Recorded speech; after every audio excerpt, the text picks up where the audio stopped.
Hi, good afternoon. Welcome to my homework. Now, vamos a hacer un video donde vamos a explicar la gramática que hemos visto en el segundo parcial en la materia de inglés. Y esos temas son 4 y 2 de ellos se desglosan a otros 3 cada uno. El primero es el ing, la forma de ing con los verbos y ya, todo eso. El segundo tema es el to, que pues es el to y ya de ahí se lleva el infinitivo. Después vamos a ver el presente perfecto y de ahí se va a desglosar al presente perfecto continuo, presente perfecto, no, el presente continuo y el presente simple. También vamos a ver el otro tema que es el pasado perfecto y ese tema se desglosa al pasado simple y pasado continuos. Ahí el pasado perfecto continuo. Y esos son los temas que vamos a estar viendo. El primer tema es el ing, que trata sobre... El ing trata de la manera en que vamos a hacer que un infinitivo o algo, un verbo que está en infinitivo lo vamos a pasar a gerundio agregando las iniciales bueno, las letras, no las iniciales, las letras ing, ing. La manera de hacerlo claramente tiene sus especificaciones, no puedes agregarle todo al ing y ponerle todo igual. Hay diferentes usos. Pero primero vamos a explicar la manera o las reglas gramaticales para poder usar el ing. La primera, aquí están. Pero bueno, la primera es que, por ejemplo, si tú tienes to play, vas y to play, aquí está en infinitivo y tenemos que agregarlo o agregarle el ing para poderlo hacer un gerundio. Es lo mismo, vamos a dejar, en este caso, cuando terminan en y, se pasa igual, o se lo vamos a dejar igual, nada más agregamos ing y va a ser playing.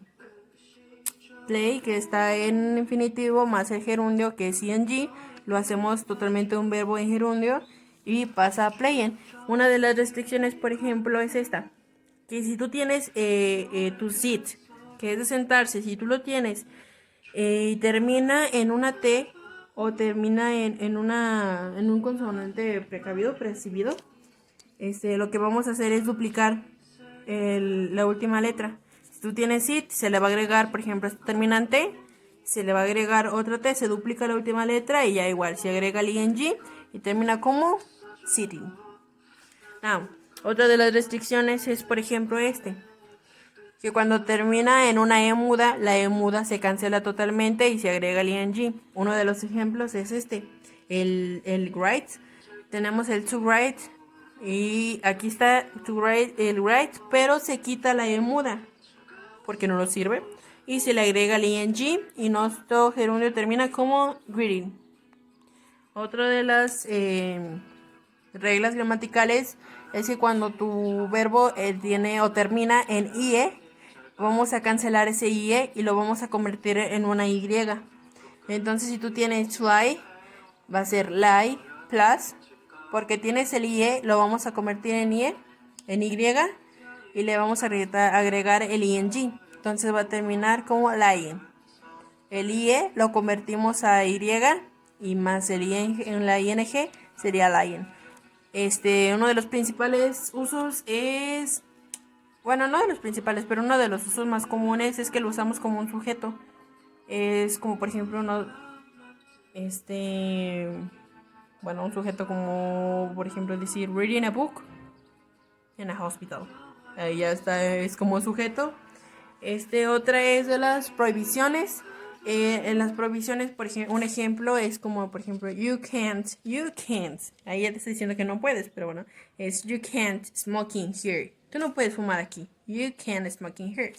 Es una prohibición o nada más que te diga no smoking, no running, no jumping. Lo podemos usar para las prohibiciones y otra es para las respuestas agresivas. Si te están preguntando, what are you doing? ¿Qué estás haciendo? Y tú respondes, I'm reading a book. Y ya. Agresivo. Otro del siguiente tema es el tema de to, de los infinitivos. Nos quedamos en el to y bueno, vamos a empezar. El verbo o el infinitivo to tiene dos formas. El infinitivo pues con tú, que es to más la raíz del verbo, que es como por ejemplo to sit, to eat, to have, to remember. Pero también hay que recordar que el to no siempre se pone, ese infinitivo no siempre se pone. Hay veces que se pone el to y es el puro verbo de raíz, aunque también se le conoce creo que como cero infinitivo. Bueno, pues también, y nada más en vez de poner to, por ejemplo, en vez de poner to sit, nada más se pone sit, eat, have, remember. Uno de los, por ejemplo, ejemplos con el to. Bueno, la verdad es que el to es como una forma base, ¿no? Es para darle fuerza a un verbo, por así decirlo. Algunos ejemplos, por ejemplo, con el to es uno que es imposible que no conozcan, es de una obra de William Shakespeare, no sé decir eso, bueno, de William, la de ser o no ser, to be or not to be, that's the question. Bueno, ese es un ejemplo del infinitivo con to. Otro es, por ejemplo, no sé, to visit Toyota Company is my lifelong dream. Visitar la compañía de Toyota es mi sueño de toda la vida, ¿no? La verdad es que el to no está ahí para darle fuerza al verbo, no, como que no le encuentro chiste a esto. Pero bueno, sigamos. El siguiente tema es... ¿Cuál es? Bueno, el tema que sigue es el presente simple perfecto. La fórmula del presente simple perfecto en positivo es el sujeto más el has o el have más el verbo, bueno, es que es el verbo been. Es el verbo que vamos a utilizar, el verbo been. Más el complemento, un ejemplo es I have been to Mexico. Yo andaba acá por México, así es.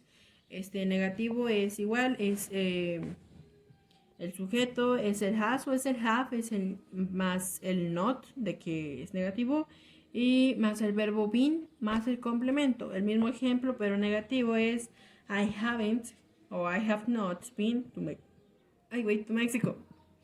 Sorry. Y en pregunta es primero el has o el have, después el sujeto, después el verbo been y después el complemento y tu signo de interrogación. El mismo ejemplo, pero en pregunta es have I been to Mexico? ¿Yo he venido para acá para México? Ahí está. Ese es el presente simple, el presente perfecto simple. El presente perfecto continuo. Hay que recordar que para empezar, el continuo es como si hablaras, en español es como si hablaras con el... Ahí va. O algo así, no. Wait a minute. Sorry, ahora sí. No es como con el ahí, es con el endo. Yendo, endo. Yo andaba comiendo, yo andaba corriendo, yo andaba...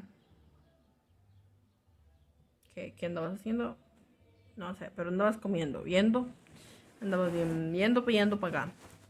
Bueno, eso es el continuo. Hay que recordar que en español esa es como la finalización de las palabras en continuo. Bueno, nuestro tema en que dijimos que vamos a hacer es el presente perfecto continuo. Para empezar, en positivo la fórmula es el sujeto con un auxiliar, que en este caso el auxiliar va a ser have. Después vamos a poner el been y el verbo más el ing y un complemento. En negativo, nuestra fórmula en negativo es el sujeto, es el auxiliar have, es el not, porque si no tiene un not no es negativo. Entonces, bueno, el not más el verbo been más tu verbo y ese verbo con ing, un verbo en gerundio. Ahora, para hacer una pregunta, primero obviamente va nuestro auxiliar. Nuestro auxiliar en este caso es have. Have más el sujeto más been más tu verbo en gerundio, que es tu verbo con ing. Ese es nuestro continuo. So now, nuestro siguiente tema es el pasado perfecto simple. Nuestro tema en positivo, nuestra fórmula en positivo es el sujeto más nuestro auxiliar, que en este caso será had, no have, como la vez pasada es had, esta vez más el verbo, pero en este caso para el positivo nuestro verbo va a ser en pasado más un complemento.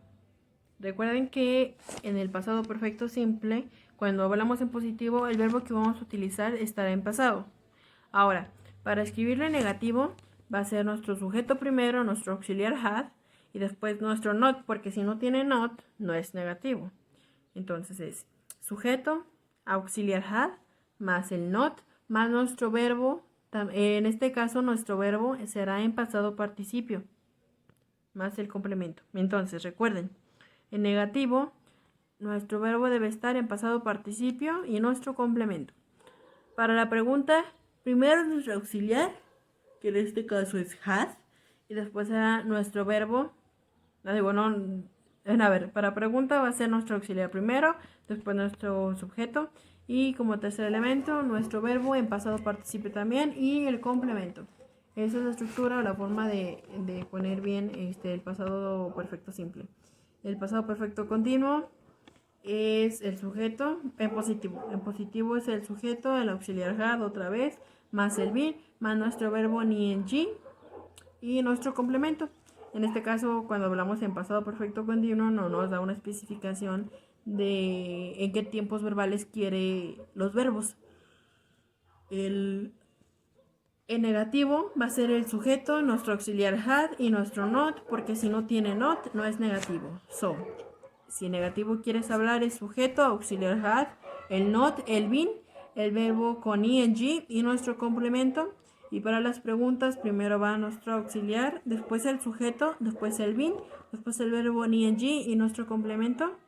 Y hay que recordar una cosa muy importante, que es que para utilizar, o más bien la forma en la que se utiliza el pasado perfecto continuo, es que lo utilizamos para expresar acciones que empezaron en un tiempo concreto en el pasado. O sea, no es nada más para hablar del pasado, sino es como para especificar un tiempo exacto en tu pasado en que habló. Es como si quisiéramos hablar de cuando yo estaba en el kinder y no sé, fue el día de las mamás. Pues no vamos a hablar, era el día de las mamás a las 3. Ahí de ahí es un tiempo concreto, de ahí ya sacaré mi oración. Entonces el pasado perfecto continuo es para hablar de un tiempo del pasado, pero con un tiempo concreto. Ya.